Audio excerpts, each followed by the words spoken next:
So these are the basic forms necessary for financial intelligence.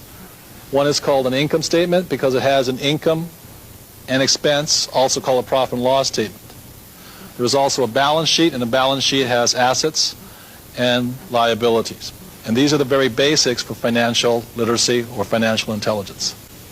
I soon realized the main cause of financial struggle was due to confusion between the definitions of an asset and a liability. My definition of an asset is something that puts money in my pocket.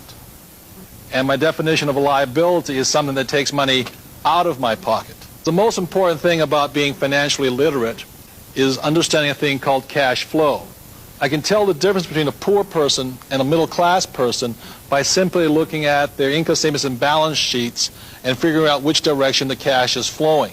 So I will show you the cash flow pattern of a poor person. Generally, a poor person, all they have is a job. The income comes in from the job, goes down, they pay their rent, clothing, a little food, and goes out the expense column. And this is a cash flow pattern of a poor person. The cash flow pattern of a classic middle-class person is a little bit different. Income comes in this way, but with a middle class, they probably have a mortgage, they probably have car payments, they probably have credit card payments.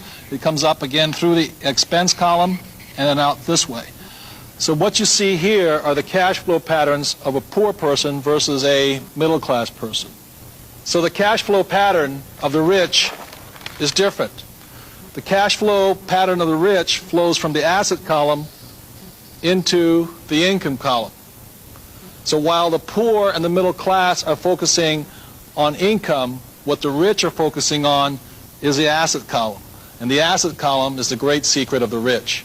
So for those of us who weren't born rich and what we have is a job, every time money comes in, this is the point of choice. This is where you make the decision to be rich, poor, or middle class. If when this dollar comes in and you take the dollar out this way, then it's your decision. If you go and buy yourself a new t-shirt, cappuccino, a new lunch, then you're choosing to expense it right out. You're choosing to be a poor person. If instead, when you get a pay raise or more money, what you do is you go and buy a bigger house, a new car, or you take a vacation on your credit card, then what you are choosing to do then is to be a middle class person.